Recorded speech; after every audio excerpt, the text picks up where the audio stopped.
pada kawan-kawan yang ingin bertanya untuk mengangkat tangan atau raise hand atau juga dapat menulis pada kolom percakapan terkait pertanyaannya.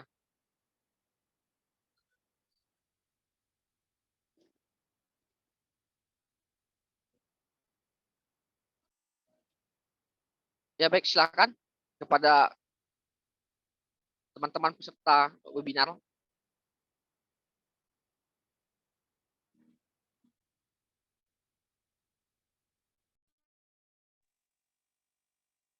Sembari menunggu pertanyaan ini Pak Hatip, memang saya ingin coba merefleksikan pada konteks kesumbaran.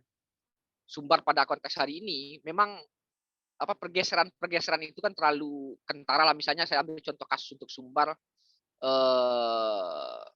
apa yang disampaikan Pak Hatip tadi, misalnya dalam perspektif historis, sumbar yang pada dulunya atau yang dikenal pada generasi hari ini sebagai generasi emas itu bercirikan itu kan masyarakat yang kosmopolit, terbuka akan gagasan, tidak terbentur akan identitas dan seterusnya.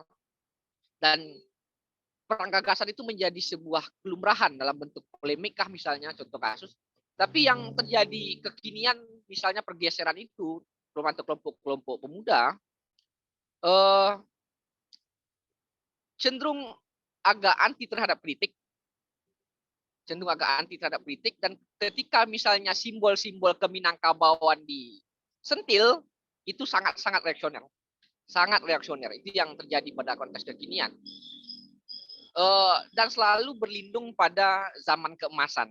Dan zaman keemasan ini pada konteks kekinian, misalnya untuk kasus di Sumbar, itu capaian-capaian Tan Malaka dan kawan-kawan itu sebagai tameng untuk menghadapi kritik bahwa kita punya keistimewaan bla bla bla dan seterusnya. Itu mungkin sekedar untuk refleksi pada konteks Sumbaran. Ini ada pertanyaan dari Pak Yusuf. Silakan kepada Pak Yusuf. Oke, terima kasih moderator. Salam kenal untuk semuanya. Salam Bung Kun, Bung Alim, sama Pak Hatip. Lama tidak berjumpa Pak Hatip. Ya, saya sangat appreciate terhadap acara pada malam hari ini. Mungkin teman-teman yang lain kebanyakan di Sumatera Barat ini Pak Alim ya. Kenalkan saya Yusuf dari Malang. Ya, kebetulan Pak Alim dan Pak Hatip sedang berada di Malang ini ya. Pak Hatip biasanya keliling kemana-mana. Baik, saya sangat setuju sekali dengan Pak Hatip ya.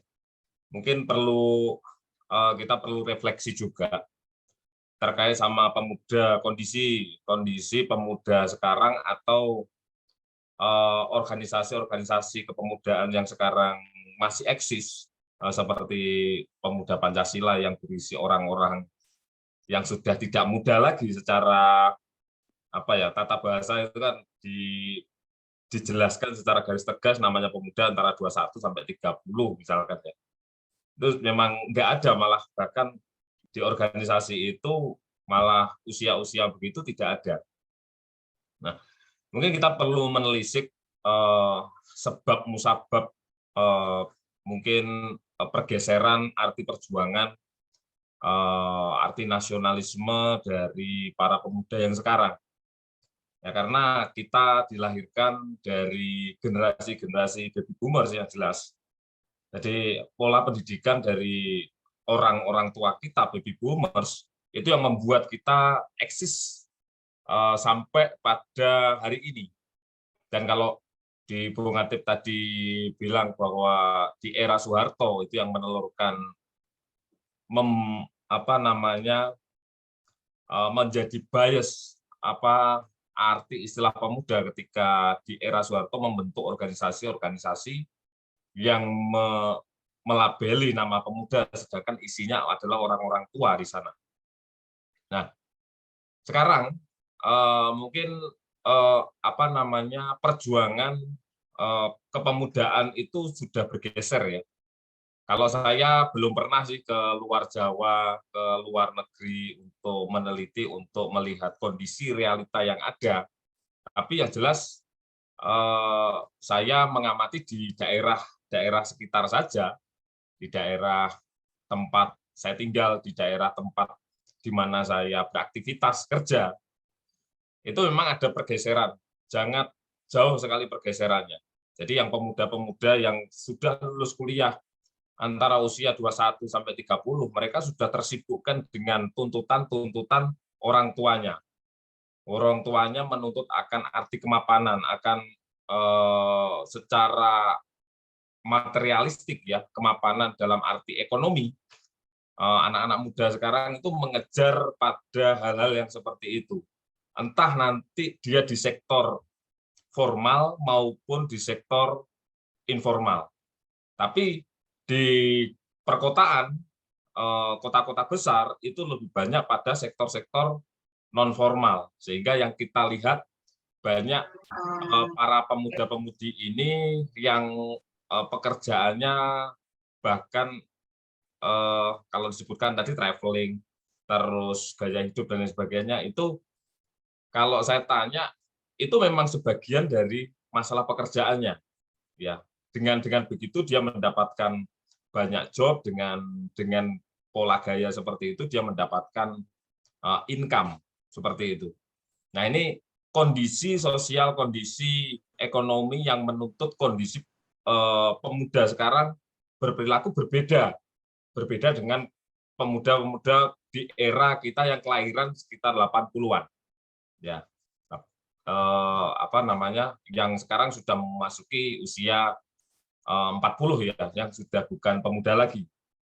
Nah, kondisi sekarang pun orang-orang tua yang mempunyai anak ini juga akan mempengaruhi pola hidup sosial kepemudaan yang akan datang.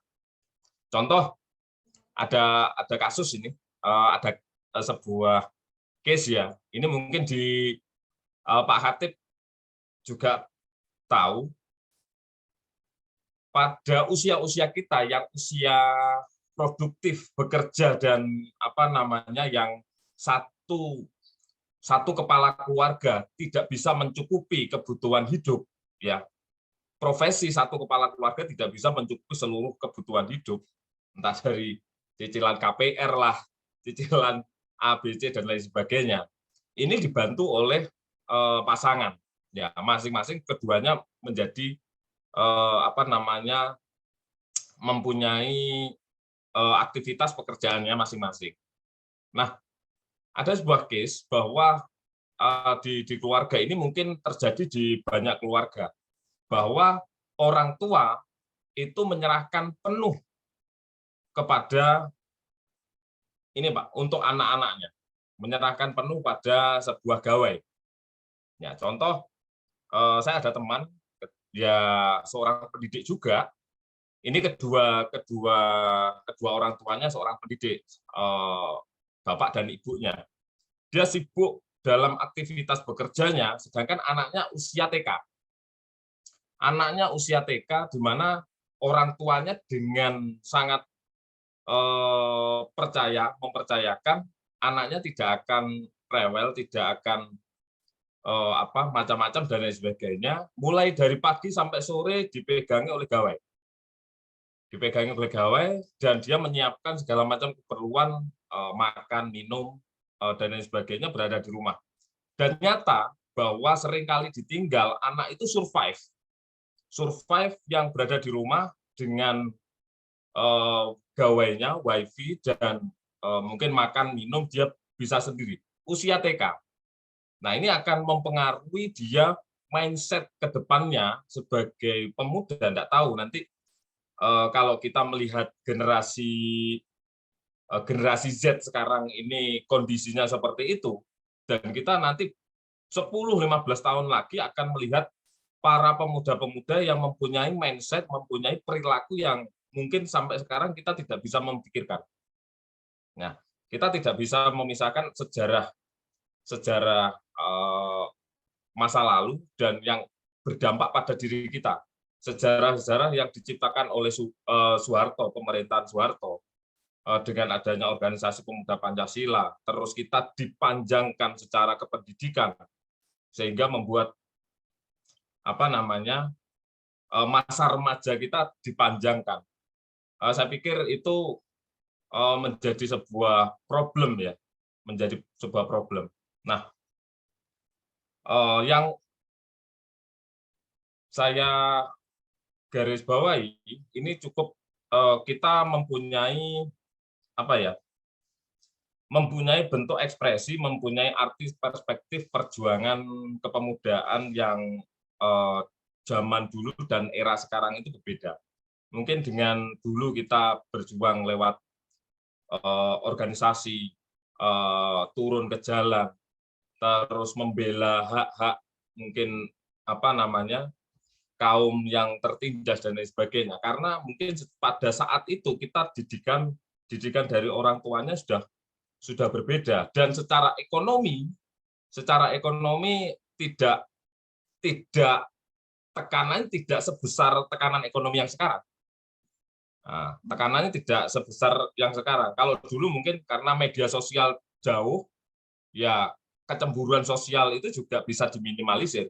Karena sekarang digitalisasi, media sosial sangat terbuka luas dan saling memamerkan hasil kapitalnya, perekonomiannya, sehingga ada kecemburuan sosialnya yang sangat tinggi. Nah, bagaimana menurut Bung Atip ya, kita mengarahkan sebagai yang senior ini ya, yang usia 40 ke atas, yang jelas kita sudah berpikirnya di kuadran yang lain, ini mengarahkan menjadi estafet antara impian para senior kita yang nanti kita estafetkan, kita turunkan kepada adik-adik kita yang usianya di bawah kita, yang disebut sebagai pemuda itu tadi, yang dimana kondisi disrupsi tadi yang disampaikan, terus media sosial yang sedemikian rupa, dan teknologi yang berkembang luar biasa ini. Ya, kalau kita tanya, mungkin perjuangan anak muda sekarang lebih ke sesuatu yang berbau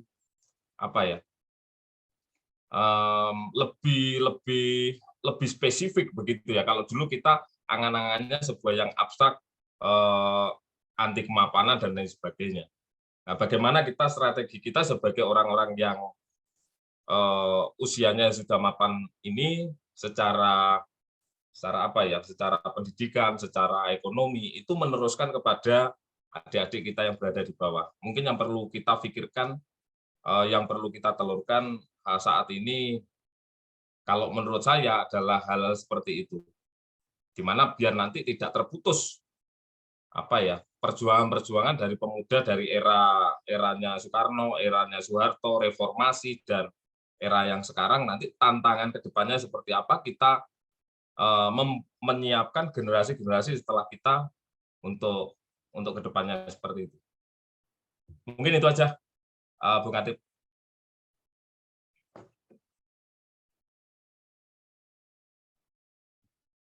Baik, terima kasih Pak Yusuf atas pertanyaannya.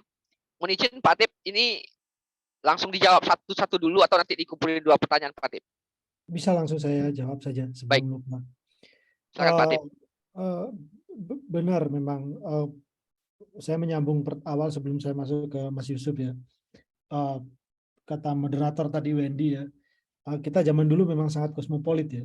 Kalau Anda perhatikan ya, Sumpah Pemuda itu dulu, itu orang itu, pemuda-pemuda itu bikin Sumpah Pemuda hanya menggunakan bahasa Indonesia ketika acara.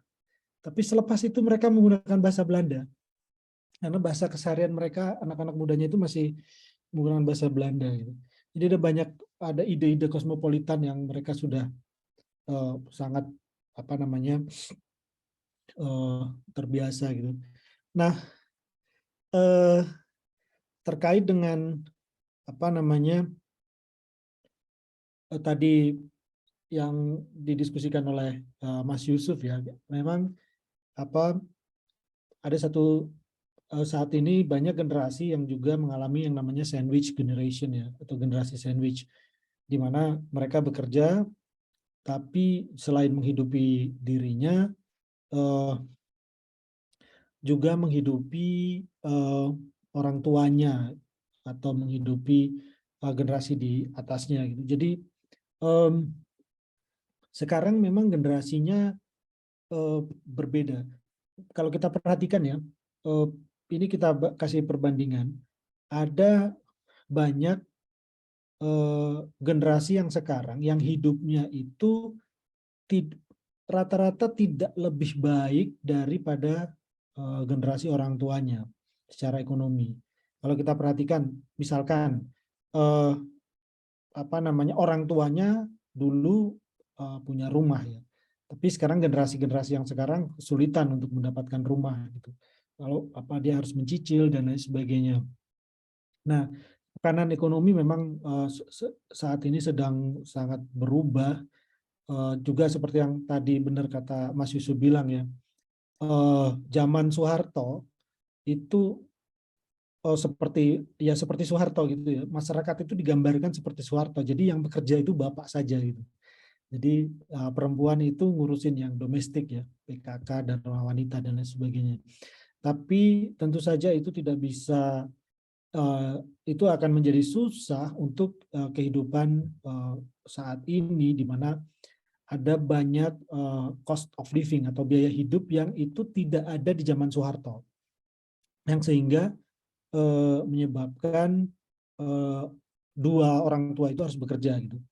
Meskipun di sisi lain juga ada muncul ide tentang kesetaraan gender, di mana perempuan juga berhak ya bekerja, kemudian berkarir di luar apa namanya rumah gitu. Nah, sebenarnya kalau kita perhatikan ide-ide tentang kesetaraan gender dan lain sebagainya, ini salah satu juga menjawab dari tantangan terhadap ekonomi yang makin tinggi ya, misalkan sehingga perempuan itu harus ikut bekerja gitu di luar gitu, tidak seperti sebelumnya. Meskipun sebenarnya saya agak sebenarnya ide ini tidak baru ya, kalau kita lihat secara kultural kan banyak perempuan di Jawa kan sebenarnya sudah bekerja ya. Pasar itu kan isinya perempuan semua. Apa bukan laki-laki. Jadi perempuan itu ya sudah bekerja dari zaman dulu gitu. Kalau kita lihat ya pasar-pasar tradisional dan lain sebagainya, dunia ekonomi itu dipegang perempuan gitu sebenarnya. Kalau dunia laki-laki ini dunia politik ya. Jadi sebenarnya bukan hal yang baru sebenarnya, apa namanya, ini yang kemudian muncul saat ini ada generasi memang. Nah kalau kita perhatikan ya, apa yang terjadi jika dua orang tua bekerja ya, ini berbeda dengan zaman Soeharto ya, jika dua orang tua bekerja, itu akan terjadi yang namanya demokratisasi dalam keluarga ya, di mana anak itu akan melihat bahwa orang tuanya itu setara gitu. Itu berbeda dengan orang tua di zaman Soeharto ya, di mana anak itu melihat bapak itu sebagai figur yang ditakuti gitu, seperti Soeharto gitu. Bukan figur yang dihormati ya, tapi ditakuti gitu. Figur yang apa namanya, satu-satunya sumber penghasilan dari dia gitu. Tapi ketika orang tua dua-duanya bekerja, ya dua-duanya mengambil keputusan bersama, berunding dan lain sebagainya. Jadi anak itu melihat ada demokratisasi di sana.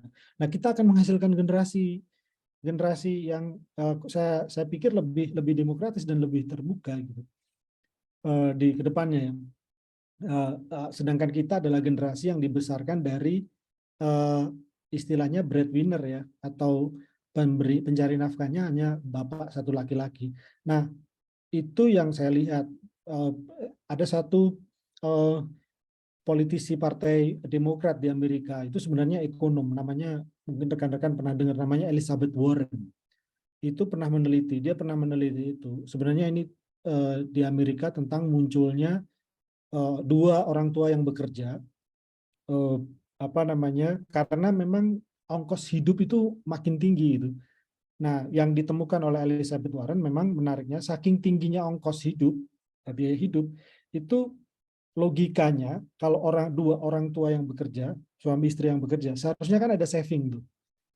Nah, ini tidak ada gitu, kalau kata Elizabeth Warren. Karena ada tambahan kan seharusnya dari istrinya atau dari pasangannya. Karena ada cost of living yang juga naik, yang sebelumnya itu tidak pernah ada. Misalkan asuransi, bayar asuransi, kemudian bil-bil atau tagihan-tagihan yang lain ya. Yang dulu saya tidak yakin ya, misalkan kalau di Indonesia zaman Soeharto ada kesadaran soal asuransi, mungkin hanya untuk keluarga yang PNS ya. Tapi kan sekarang semua sudah sadar tentang asuransi. Kemudian pulsa, nah itu kan ada, dulu nggak ada kan zaman Soeharto kita beli pulsa gitu. Bahkan sekarang pulsa itu kebutuhan pokok. Kalau BLT dimasukkan itu seharusnya selain sembako ya harus ada biaya pulsa ya, karena itu kebutuhan pokok. Apalagi zaman pandemi ya, anak kan sekolah melalui Zoom dan lain sebagainya ya, itu kebutuhan pokok gitu. Bukan kebutuhan mewah, sudah kebutuhan yang perlu gitu. Nah, kebutuhan-kebutuhan cost of living ini yang tidak ditemui zaman Soeharto gitu. Banyak sekali yang tidak ditemui zaman Soeharto, asuransi, pulsa dan lain sebagainya. Teman-teman mungkin rekan-rekan bisa pikirkan yang lain yang kemudian menyebabkan perempuan juga harus bekerja pada akhirnya ya. Nah, kemudian banyak memang orang tua, kita memang ini kita tidak bisa menentang arus zaman ya. Kemudian muncul seperti Mas Yusuf bilang tadi soal gawai dan lain sebagainya, kan generasi di bawah ya. Sebenarnya ada moral panik ya, ketakutan moral gitu kalau melihat wah anak sekarang sudah masih TK misalkan, belum TK sudah pakai HP dan lain sebagainya, kemana-mana pakai HP dan lain sebagainya. Gimana nih orang tuanya? Biasanya yang bilang seperti itu tuh yang belum nikah itu, belum punya anak gitu. Kalau sudah punya anak baru tahu rasanya ini ya, rasanya ngurusin anak ya. Nah, jadi ketakutan terhadap gawai ini persis ketika pertama kali Amerika menemukan televisi ya tahun 1920. Jadi orang jadi takut juga. Wah, ini TV ini mengganggu gitu. Jadi teknologi, kemudian Amerika menemukan televisi, orang bisa terhubung satu sama lain, kemudian menemukan mobil ya, mobil mulai masuk sehingga ada panik moral di mana perempuan yang dulu itu jodohnya itu bisa diketahui jaraknya cuma 1-2 blok, sekarang bisa nyetir dan bisa jauh gitu. Dia bisa pergi lebih dari 20 mil misalkan keluar dari wilayahnya gitu. Jadi mobilitasnya makin tinggi. Nah, ini kepanikan terhadap teknologi yang sebenarnya tidak perlu dikhawatirkan karena ini generasi selanjutnya memang hidup di istilahnya digital native ya. Lahir sudah langsung hidup di era itu gitu. Jadi bahkan terjadi demokratisasi terhadap ketika digital muncul ya, ini membantu menyuarakan warganet, menyuarakan ketidakpuasan terhadap politik dan lain sebagainya gitu.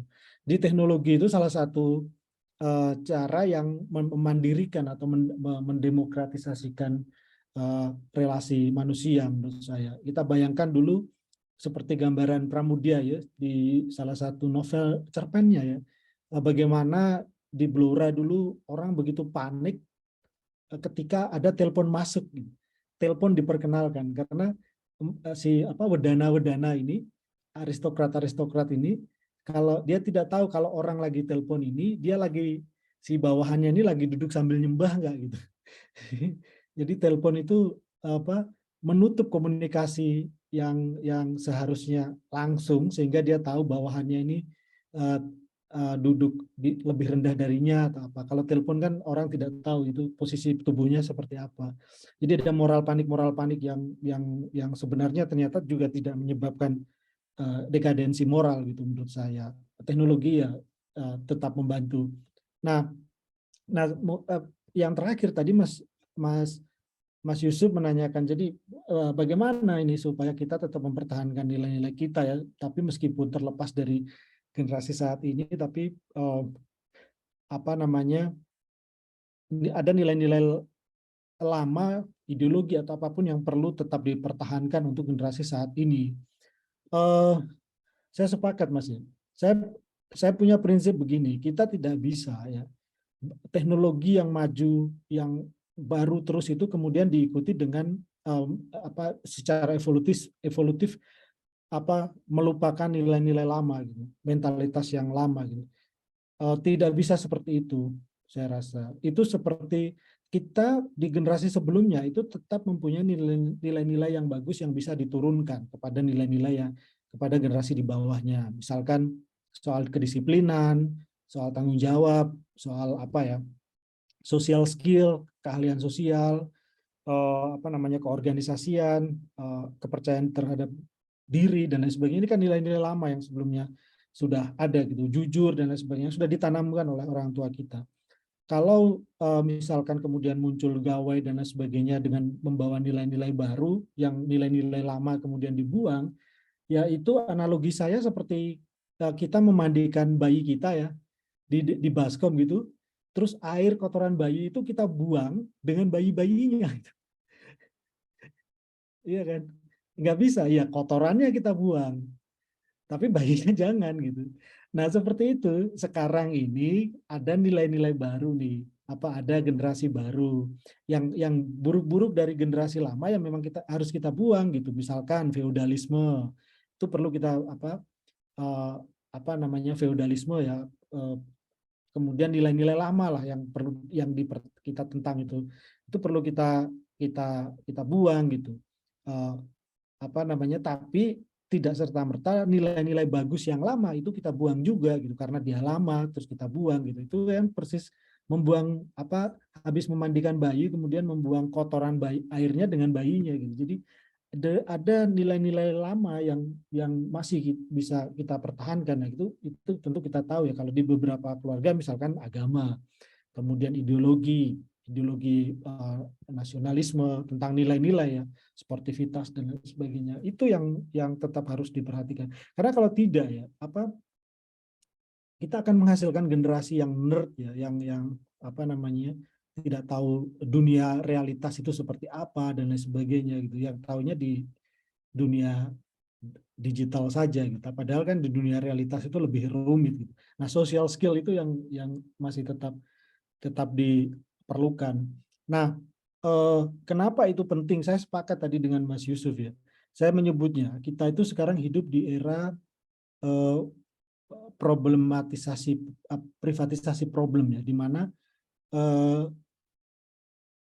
ada permasalahan-permasalahan saat ini yang kembali tanggung jawabnya ke kita gitu. Karena kadang kalau kita mengandalkan pada negara juga sudah melepas tanggung jawabnya gitu. Misalkan soal pendidikan, soal apa yang sekarang aja Anda bisa perhatikan ya, kita perhatikan bersama. Hampir semua kampus kan sudah PTNBH sekarang. Jadi subsidinya udah dilepas gitu. Jadi pendidikan makin mahal, jadi ya itu menjadi tanggung jawab finance dari keluarga gitu. Jadi sudah tidak seperti sebelumnya gitu. Saya menganalogikan kalau dulu Anda punya rumah ya, punya motor, kemudian kecurian gitu, seluruh warga itu akan merasa bersalah gitu, atau polisi akan datang dan benar-benar mengusut gitu. Tapi kalau sekarang yang disalahkan malah kita gitu. Kenapa motornya nggak dikunci, kenapa nggak dikunci stang, kenapa nggak ditutup. Jadi ada privatisasi problem gitu, kembali ke diri kita. Seperti itu, Mas.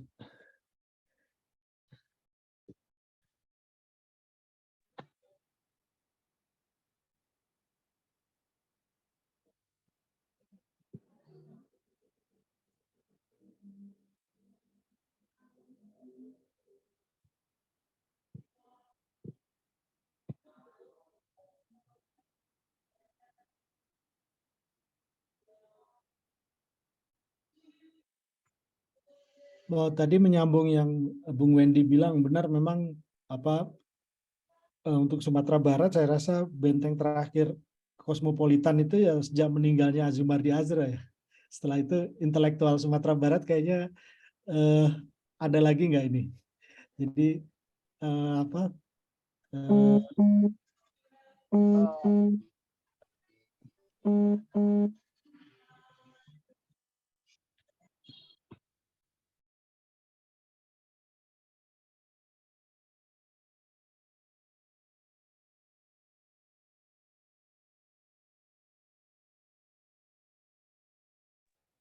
Baik, silakan bagi Bung Dansus dan senior-senior yang lain yang masih ada pertanyaan atau tanggapan terhadap yang disampaikan oleh Pak Hatip.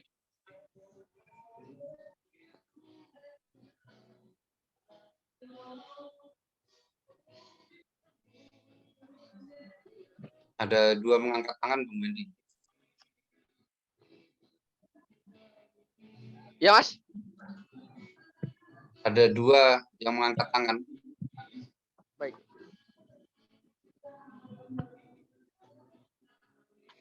Silakan pada Bung Ihsan Al-Fajri. Terima kasih, Bung Wendy. Selamat malam, Mas, Mbak. Salam sehat untuk kita semua.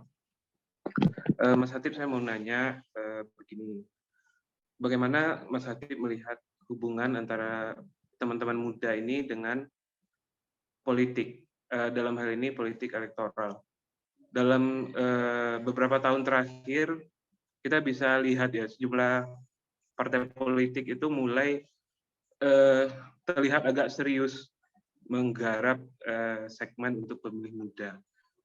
Tapi kesan yang ditangkap, setidaknya bagi aku secara pribadi ya, alih-alih menempatkan mereka sebagai subjek yang aktif dalam politik, arah-arahnya lebih kepada menempatkan mereka sebagai pasar pemilih gitu.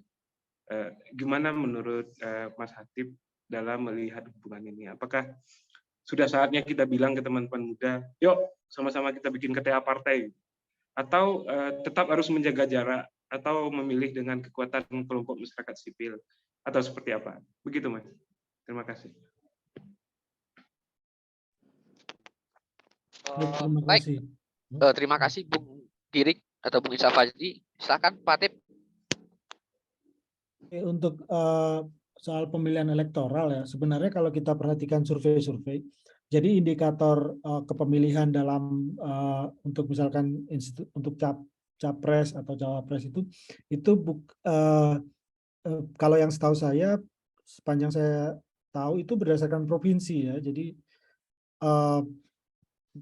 bukan berdasarkan, masih belum kuat untuk berdasarkan usia gitu. Jadi misalkan hitungan provinsi yang di Jawa yang paling tinggi, Jawa Timur, Jawa Tengah, Jawa Barat, nanti pilihan kansnya siapa, karena pemilihnya lebih banyak ke mana untuk 3 provinsi yang dengan pemilih paling besar ini. Sedangkan untuk sisi elektoral anak muda, indikator untuk sebagai varian yang paling kuat, memang beberapa survei menunjukkan, misalkan kalau dulu pilihannya misalkan Carta Politika ya, menunjukkan anak muda ingin pemimpin yang tegas misalkan dulu. Kemudian saat ini menginginkan pemimpin yang jujur dan bersih, seperti itu.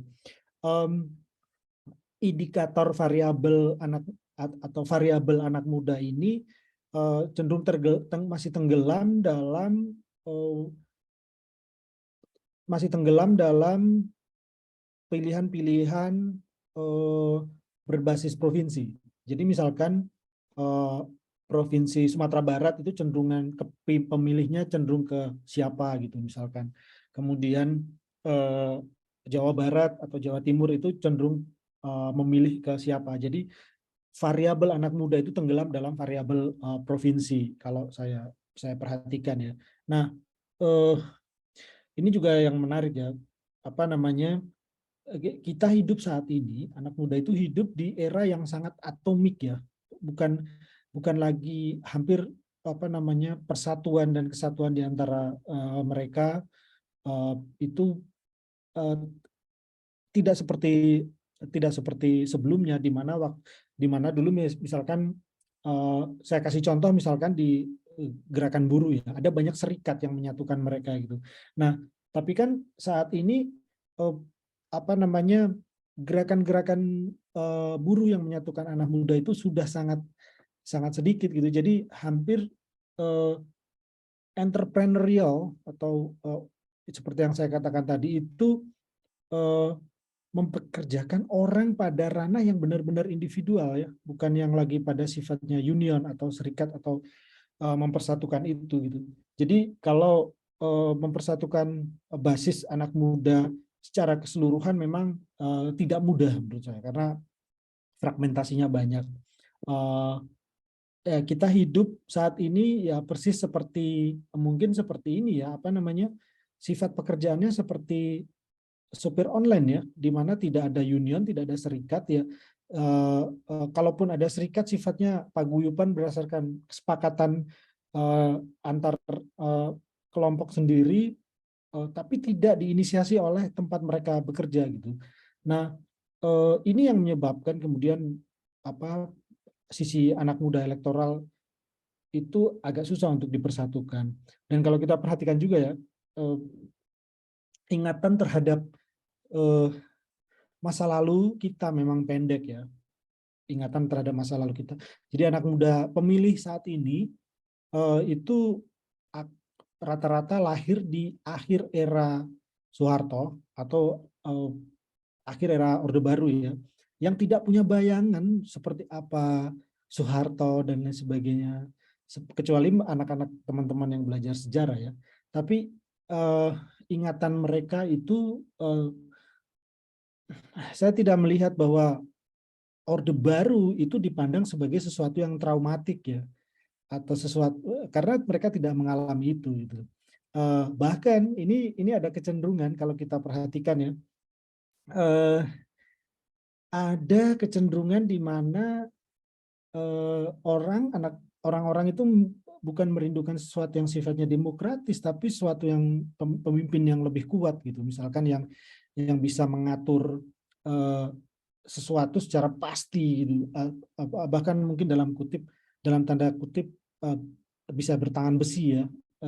Itu kita bisa lihat trennya saat ini itu Cina, kemudian ya Singapura sudah sejak dulu ya. Yang penting itu stabil gitu. Jadi bukan demokrasi, karena kalau demokrasi itu cenderung riuh rendah ya. Ya seperti itu. Jadi trennya seperti itu saya melihat. Kalau untuk beberapa kasus di luar negeri. Nah, yang paling dekat kita bisa lihat Filipina. Kita akan mengikuti politik seperti Filipina, di mana yang menang terpilih adalah anaknya Ferdinand Marcos gitu, yang dulu adalah dikejar-kejar oleh apa namanya kejaksaan tingginya Filipina karena Marcosnya korupsi gitu. Tapi anaknya itu menang dalam pilpres terbaru ya 2020 tahun ini gitu. Jadi ada kecenderungan di mana generasi muda, bukan hanya Indonesia berarti ya, yang punya ingatan sangat pendek gitu. Jadi bahkan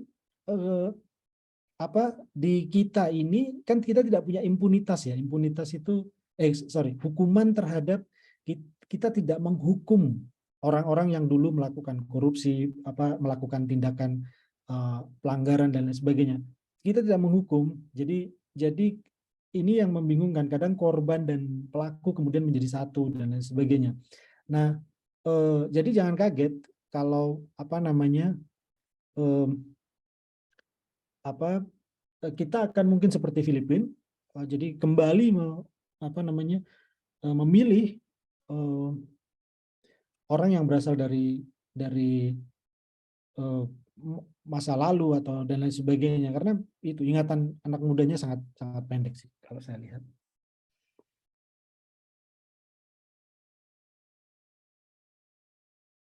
Baik, selanjutnya itu pertanyaan terakhir. Silakan kepada Mas Kunchoro.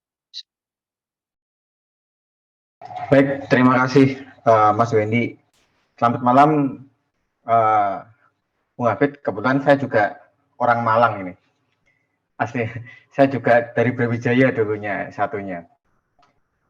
Ini saya menarik dengan tema ini karena beberapa kali saya juga sampaikan ini ke beberapa forum bahwa satu fenomena yang saya lihat hari ini anak-anak muda itu sangat kreatif, sangat melek teknologi, sangat kecerdasannya tinggi. Akan tetapi yang saya melihat adalah tingkat apatismenya cukup tinggi juga.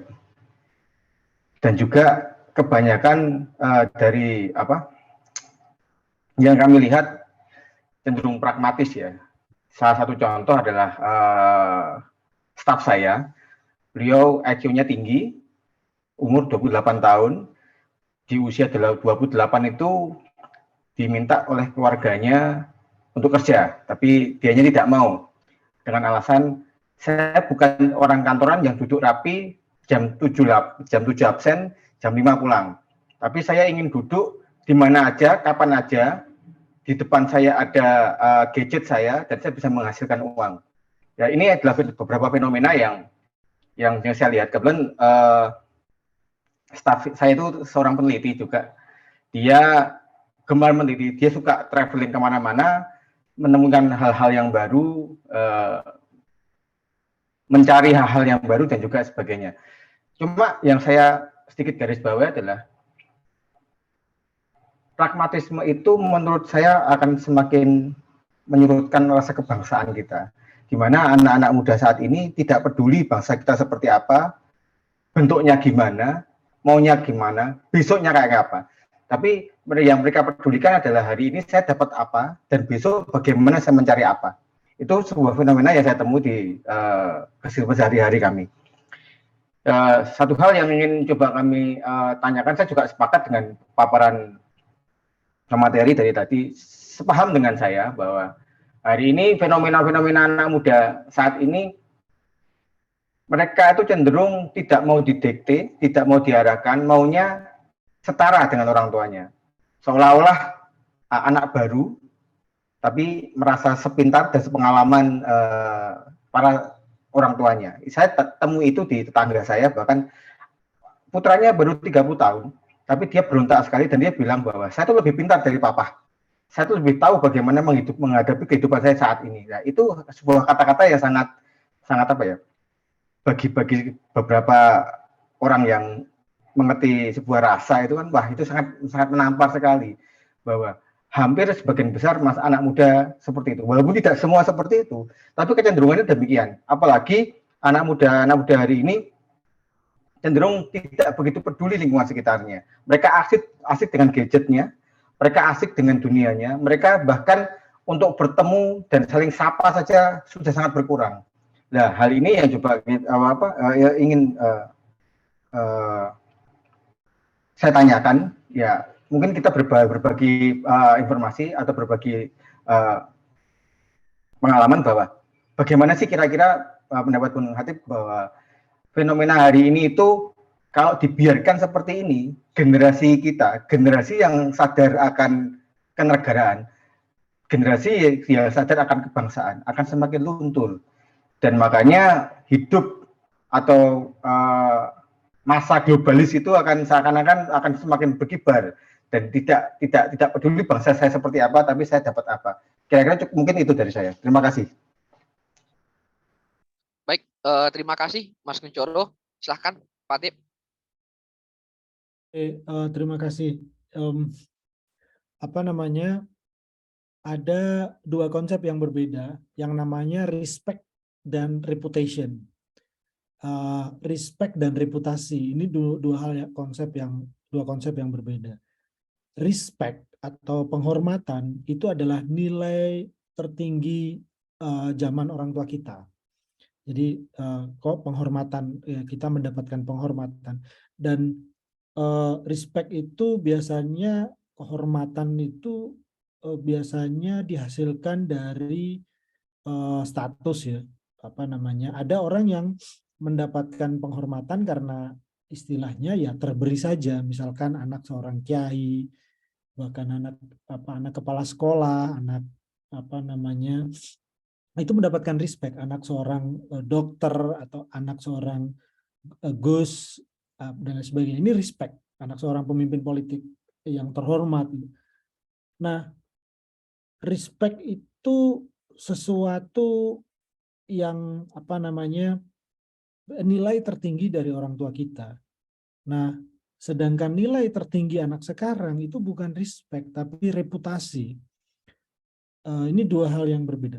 Reputasi itu tidak perlu yang bukan nilai tertingginya, bukan respect, tapi reputasi. Reputasi itu Anda dipercaya. Anda dipercaya, Anda mendapatkan bintang 5, misalkan dalam membangun bisnis, kemudian Anda diberikan karena Anda dipercaya, Anda diberikan hutang, dihutangi dan lain sebagainya. Jadi ini menurut saya, dan reputasi ini sesuatu yang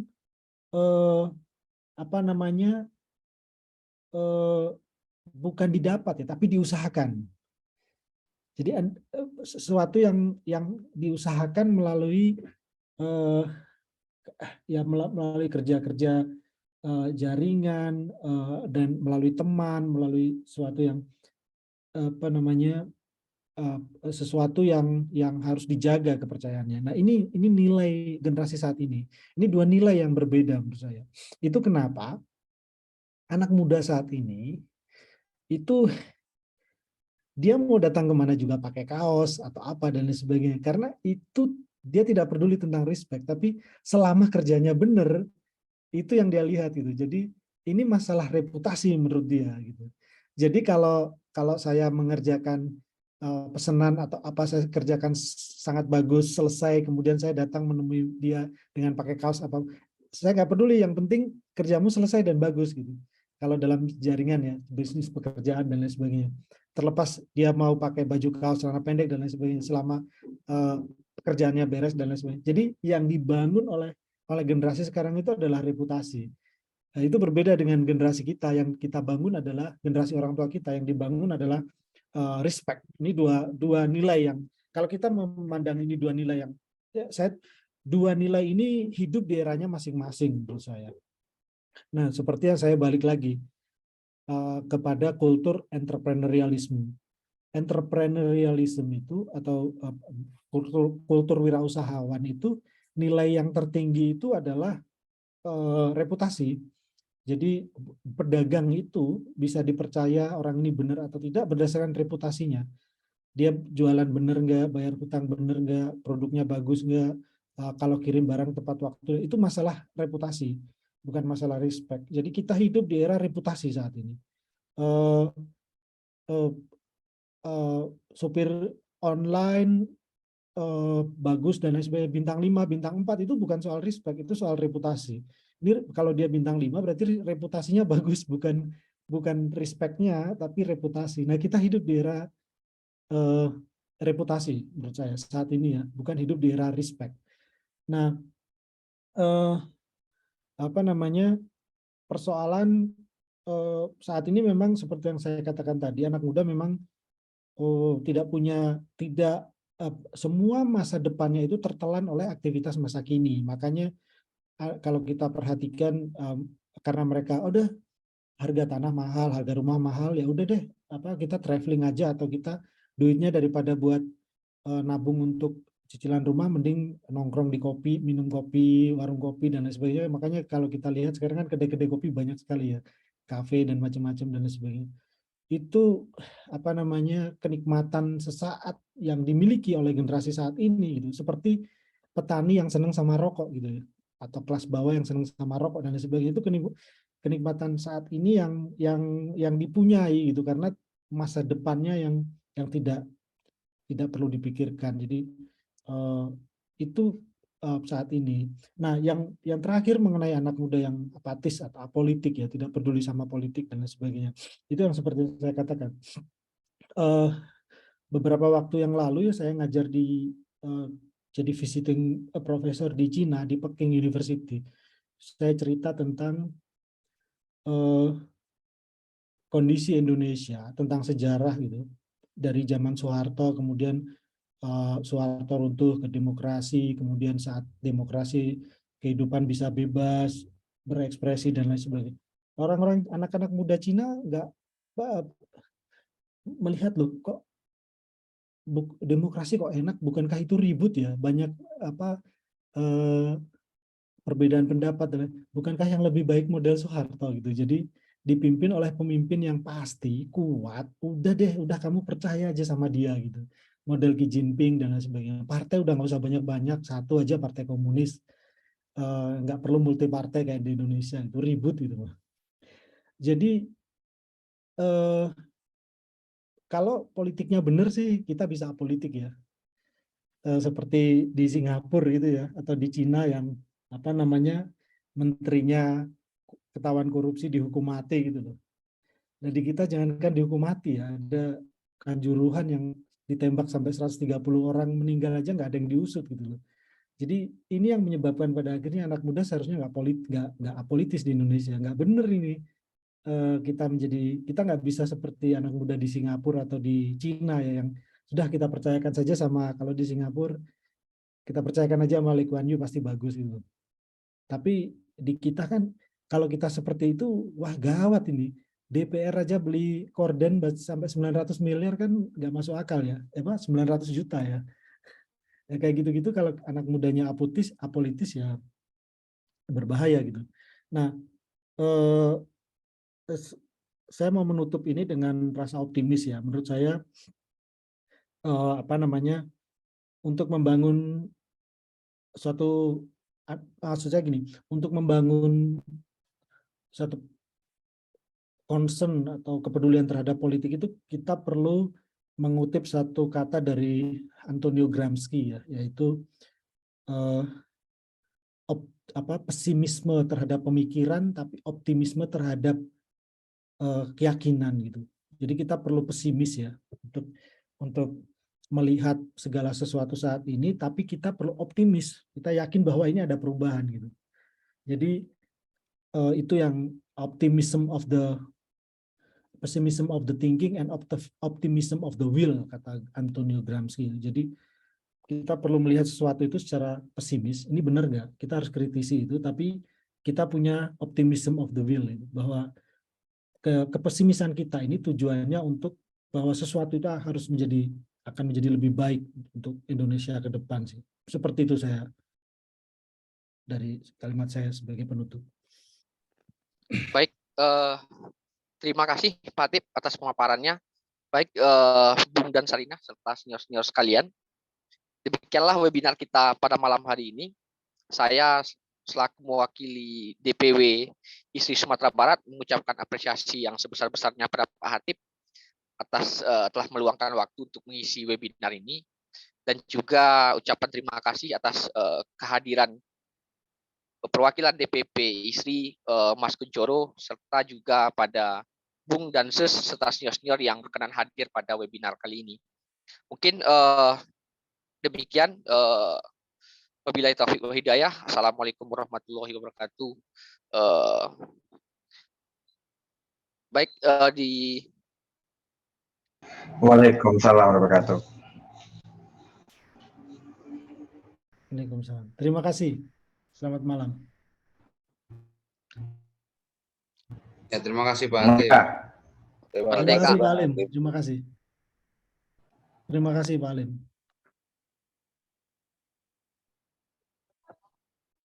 Terima kasih Pak Hatip.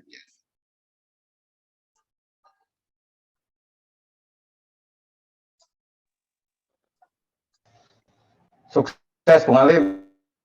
Pak, terima kasih Bung Bung Choro ya. Wendy. Terima kasih Sajen. terima kasih Mas Kunchoro. Terima kasih Mas Alim. Ya, terima Sukses kasih. selalu. Terima kasih Pak Uci. Izin dulu. Assalamualaikum. Waalaikumsalam warahmatullahi wabarakatuh. Ini langsung ditutup aja Mas.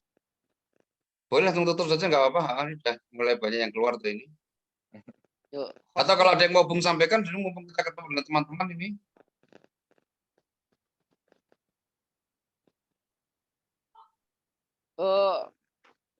terkait apa sih sebenarnya Mas?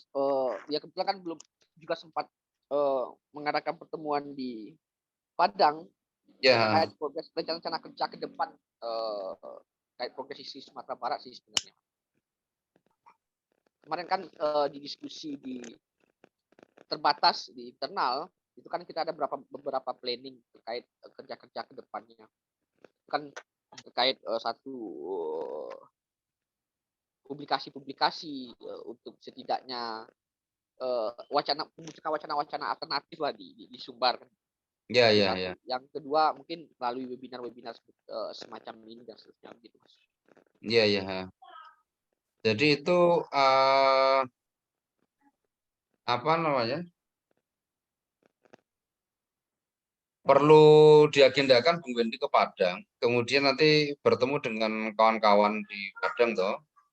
Lah nanti kalau sudah ketemuan itu yang perlu diberi penguatan itu adalah posisi antara bagaimana ISRI sebagai produsen pengetahuan atau informasi-informasi baru sehubungan dengan apa namanya peningkatan partisipasi kita terhadap pembangunan sumber. Lah itu kan capaian semacam itu dalam bahasa kita kemarin kita berdiskusi itu kita menggunakan istilah perang gagasan kan begitu. Lah maka media-media dalam rangka mewujudkan upaya itu ya harus dipersiapkan.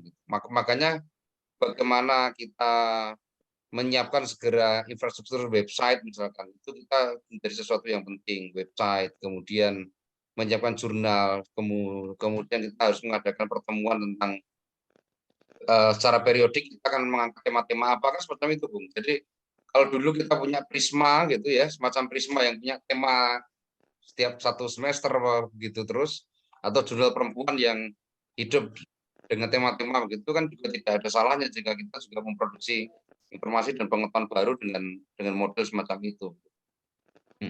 Dan posisi ISRI memang harusnya ada sebagai kelompok cendekiawan yang memproduksi pengetahuan dan justru tidak terjebak pada wilayah-wilayah yang lebih tersangkut dengan politik praktis, misalkan demikian itu. Jadi kalau yang apa namanya perlu dibangun memang ke arah itu kan, memperkuat titik itu gitu. Adapun juga kalau nanti posisi bagaimana membangun ISRI salah satunya adalah dengan penguatan riset gitu.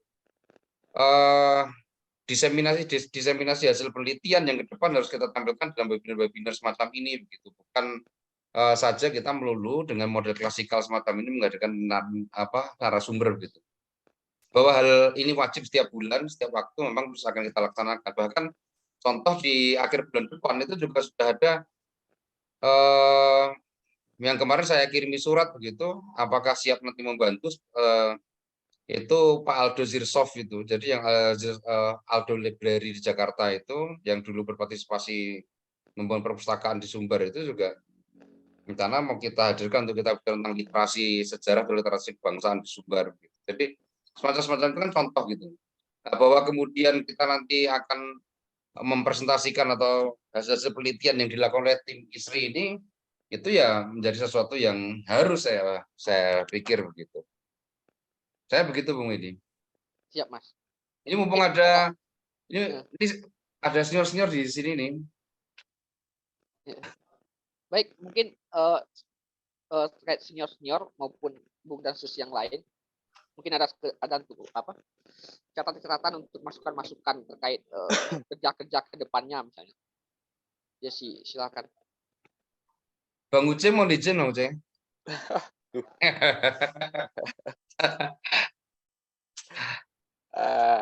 Apa kabar Mas Salim? Alhamdulillah. Ini pesan habis kehujanan nih. Oh iya. Kaget aja nih di apa tiba-tiba dikirimin SK gitu. Ditodong. Tapi menarik sih tadi kalau kita dari tadi saya cuma ikut separuh ya webinarnya penyampaian Mas Hatip tadi. Tapi kalau untuk kerja ke depan memang ISRI memang mau tidak mau akan mengambil posisi yang harusnya base atau dasar tumpuan untuk bergeraknya udah jelas. Ya analisis terkini terhadap situasi baik itu multidimensi sebenarnya, apakah itu masih pakai gaya klasik ekonomi politik atau kita masukkan dimensi antropologi terhadap situasi generasi muda, generasi X, milenial dan Gen Z, sehingga gambaran ke depan pun kita juga sudah dapat untuk langkah apa yang harus kita capai sebenarnya. Terus sebenarnya yang menarik kan sampai Mas Hatip tadi kan ada mindset untuk kembali ke masa lalu, romantisme progresif sebenarnya. Romantisme progresif itu kan berusaha untuk mewujudkan masa lalu kembali untuk hadir di masa sekarang, tapi bahkan dalam bentuk yang mulai dari tampilan maupun sekedar ide. Kemarin kan ada acara PPAB, saya sempat ketemu Wendy juga di sini, tapi kita belum sempat ngobrol banyak sebenarnya untuk apa yang akan diambil, langkah apa yang akan diambil untuk ISRI ke depan. Tapi kan pertama untuk Sumatera Barat mau nggak mau kita memang harus memperkenalkan diri bahwa ada ISRI Sumatera Barat dan visi misinya apa, kedepannya apa, dan apa yang membuatnya berbeda dengan organisasi lain yang satu level. Nah, maksudnya level sarjananya. Begitu juga mungkin kita juga mau tidak mau juga harus menjalin komunikasi dengan para sarjana lain yang mungkin punya organisasi yang lain, juga mungkin dengan sivitas akademika yang ada di Sumbar, bahwa kita punya organisasi dan kita punya visi misi seperti ini, dan kita punya targetan atau apa yang akan kita ingin dan akan kita perbuat di Sumatera Barat sebagai bagian dari Indonesia. Dan persoalan kita kan klasik sebenarnya, bukan klasik, sangat spesifik sebenarnya kalau di Sumbar. Karena kan kalau tadi pembacaan antropologisnya lebih cenderung pada kelas menengah perkotaan dan sifatnya nasional dan global secara general, di kita sebenarnya kan sangat spesifik. Generasi muda yang sektor informal banyak, tapi di sektor kreatif tetap masih didominasi oleh generasi yang memang memiliki akses terhadap perkembangan zaman dan terutama perkembangan teknologi dan informasi. Berapa bulan yang lalu saya sempat studi tentang filsuf Jerman, kelahiran Korea, Byung-Chul Han, dan memang mengamati situasi kontemporer saat ini, situasi di mana informasi itu memang sangat menentukan situasi dalam tanda kutip ekonomi, politik, dan lain-lain. Sehingga pembacaan kita terhadap kalau Byung-Chul Han masih membaca Eropa dan dunia terhadap itu, tapi kan pemikiran dia kemudian menjadi mewarnai pemikir kontemporer di negara-negara Eropa, negara-negara dunia ketiga yang Eropa, maksudnya, tapi progresif seperti Spanyol, Portugal, hingga Brazil, Amerika Latin, itu menjadi topik diskusi yang menarik. Ke Indonesia